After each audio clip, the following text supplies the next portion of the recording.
Well, hey there, good morning. Welcome to Still Up with 6, where the conversation continues. Chris is joining us remotely from home. Good morning, Chris. Hey there, Heidi. Good morning to you. Yeah, we've been getting some good information out there all morning long. Certainly a lot has changed over the weekend, as it does every single day with this pandemic. A lot of new information out there right now. So we want to get you up to speed on everything that's going on. And then we will talk about some of the new things that are happening, as well as the numbers, if you want to get them updated right now, Heidi. Well, the number one thing we want to tell you guys about is that Leon County has reported its first case. It is actually a man in his 50s. Bell County is up to 28 cases with 1 death so far. Second person has died in Brazos County, where there are 44 cases, and McLennan County numbers stayed the same as of yesterday with 36 cases. 4 of those have recovered. So we are seeing people starting to recover from the coronavirus as case numbers continue to rise. And some new things that you might realize today is that Governor Greg Abbott has issued a new executive order. Anyone who's traveling to Texas from the places right there on your screen will have to quarantine for 14 days. So that is something that is important, a new order officially in place. Yeah, certainly that's new since Friday, Heidi, new over the weekend. Governor Abbott now saying defying that order is punishable by a fine of up to $1,000. You could face up to 180 days in jail or both. Now, there are some exceptions. If you're traveling for military purposes, if you're traveling as a healthcare worker, you are exempt from that as well. Yeah, and something else we do want to update people on is that President Trump has extended his deadline. Of course, he had an Easter deadline to get the country back up and running. He's extended that to April 30th. Yeah, Heidi, and on a verified note, I want to get people up to date. If you kind of tuned out over the weekend, tuned out of the news, didn't watch our 6 News Weekend edition, we had some questions that I addressed over the weekend, as well as one this morning. Real quickly, I want to go through them because I know we talked about this on Still Up with 6 on Friday, but I did put it on air as well because I thought it was important.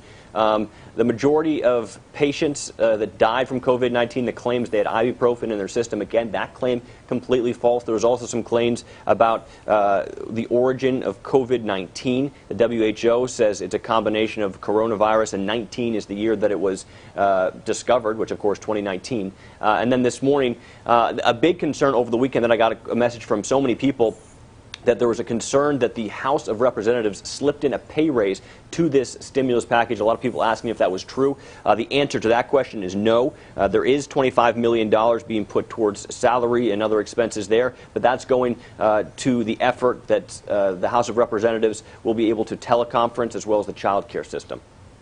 All great verified questions, and I'm glad that people are continuing to send them. I know you're working around the clock. You mentioned that you worked over the weekend to make sure you're verifying a lot of the claims that we're seeing online, a lot of claims that are being sent to you. And if you have a claim you want to send to Chris, there's all the information on how to reach him. Of course, he's going to continue to do this for as long as this pandemic lasts, because it's really important as more cases are being confirmed, more misinformation is being spread online. So just glad that people are sending in their questions, making sure they aren't sharing any misinformation. Yeah, certainly it is encouraging, Heidi, that people are starting to be more and more skeptical of some of the things they see on their social media feeds, and they're sharing it with me before they share it with their Facebook friends and their Twitter friends to make sure that that doesn't spread any further. And a lot of this information, as you might have seen every single morning, is false. So, it can be, Sam's commenting, thank you for that. I was confused about the $25 million myself. That's good to know. All right, Sam, and I appreciate you you getting a greater understanding of that. Yeah, we did a full breakdown in the show. Essentially, you're going to see this language, and it might be a little infuriating to see that $25 million set aside. You're thinking to yourself, how can you take advantage of a situation like this to give yourself a pay raise?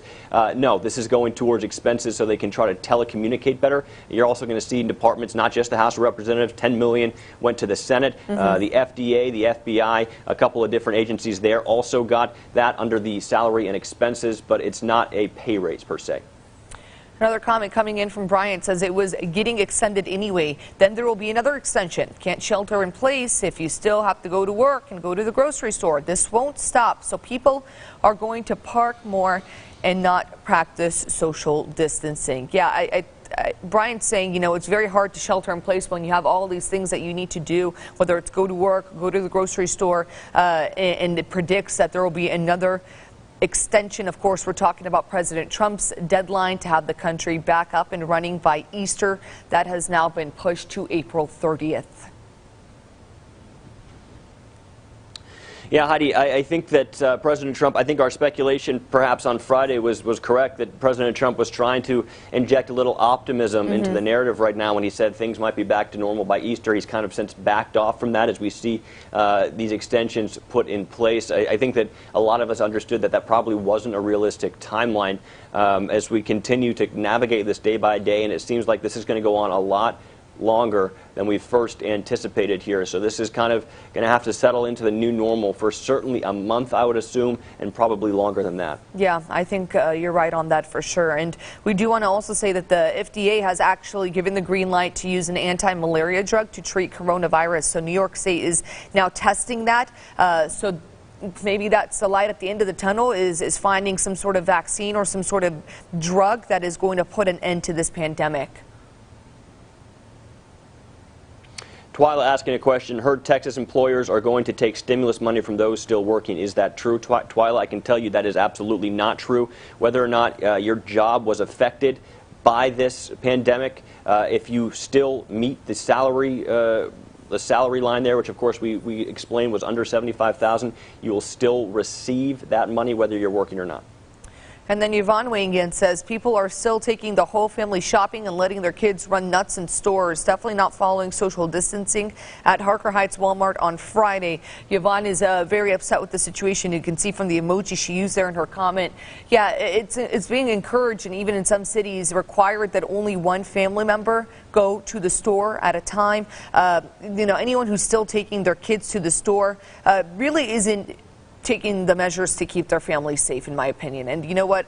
Stay home and keep the kids home. Just one of you. Why does everyone need to go to the store? I don't understand that. I did see a couple families myself when I went to the store this weekend to do my weekly shopping trip, and I was shocked to see people still had their kids with them, their babies with them. It's just not encouraged at all. Yeah, Heidi, but of course we know there are some situations across the country where people, have child care problems and they can't exactly get the child care. But if you can leave the kids at home, we absolutely encourage that you do. And if you're a couple, definitely just one of you go to the store, designate one person to go to the store to cut down on that risk. Let's answer some questions here from Christy. Do you know if people on Social Security will get the stimulus money? Does any action need to be taken? Christy, that's a really good question. And let me give you a brief breakdown of that. You will get the money if you are on Social Security. Retirees will get that money. People on disability will get that money. The only caveat here is if you're on SSI. I'm not sure if you're familiar about what SSI is, but that's supplemental security income. If you're on that, you're going to have to file your taxes in order to get it. But other than that, if you're on Social Security, you absolutely will get a check. Yeah, and you can see people weighing in there, responding to Christy, Sam, and Twyla, both weighing in and saying yes, just confirming what you just said, Chris, and giving the background and the answer to that question. Let's see. Some people don't have a choice. Single parents. Jay, you're right. There are certain situations, as Chris mentioned, where you can't leave the kid at home alone, especially if they are young. So, Jay, we do know that there are certain circumstances that would lead you to bringing your kids to the store. But what I was saying from what I personally saw is family members, two people with their kids. So that one person could go while the other watched the kid in the situations that I saw personally, not, the general public. Thomas saying, I go to the store once a week now. Kids are everywhere out there. Scary. Now, Thomas is, of course, weighing in, if you don't know, from England. So this is something that's affecting people across the globe. And, Thomas, I think that's a good idea. And that's another recommendation. Of course, we don't want people hoarding or overbuying. But if you can cut down on those grocery trips and kind of buy smart instead of kind of going back every other day, that is recommended as well. Lauren weighing in, are there going to be proper guidelines on a federal or state policy as to what is essential? As of right now, we have a list of what exactly is essential on our website, kcentv.com. It lists everything broken all down for you to be able to understand what exactly is essential and what is not.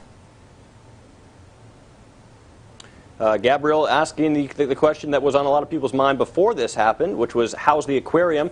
Gabriel, we haven't gotten an update from the aquarium since March 3rd on their Facebook page. No word on how that's going. Of course, you'd think with some of the things that are going on, that probably is halted if it was ever happening in the first place. Sam saying, I've researched this and I've read on multiple sites that SSI recipients will also receive the stimulus checks as well. Sam, you are correct. Absolutely they will. And to clarify, they will receive the checks. The thing about SSI recipients is they have to file a tax return. That is the one differential there. So if you haven't filed your taxes and you're an SSI recipient, you will have to file it in order to receive the stimulus check. But of course, they will still receive it. A lot of great information being spread here in the comments section. So we want to thank everyone who's tuned in, who's responding to other people and spreading the facts, the truth. Of course, Chris is verifying all your claims still, so continue sending those in to him. Yeah, facts not fear is how we're operating here, Heidi. I know that so many of you are scared right now, but if you spread misinformation, it's going to make things worse. And if you panic, it's going to always make things worse. So I know it is a very frightening situation at times, and it's very uncertain at times, but make sure that you're keeping your wits about you and spreading only things that you know to be true. Yeah, and of course, we also want to make sure that we are spreading some positive vibes as well. Every single day, we have a reason to make you smile on Texas Today. Today was actually a really cool one. It's what a small local business is doing to stay open. They're actually creating, it's Moby's Dog and Salon in Belton. They are actually creating these little gift baskets or bags that you can buy for your dog that has natural gourmet treats. And they're delivering them to your doorstep in order to stay open. So it's a cool idea that they've thought of. The bags are $20, so if you want to get one for your dog, be sure to give them a call. I want to answer this question real quick before we head off here. If you have back child support, do those people still get the checks? No. You absolutely do not, and that is something that is different that we might not have mentioned. If you owe back child support, it looks like you won't. Now, this is coming from Iowa Senator Chuck Grassley. He's one of the ACT co-sponsors, and it looks like as of right now, it doesn't seem that if you owe back child support, you will not be eligible for that check. So if you're not up to date on your child support payments, if you've fallen behind in your child support payments, do not expect a check.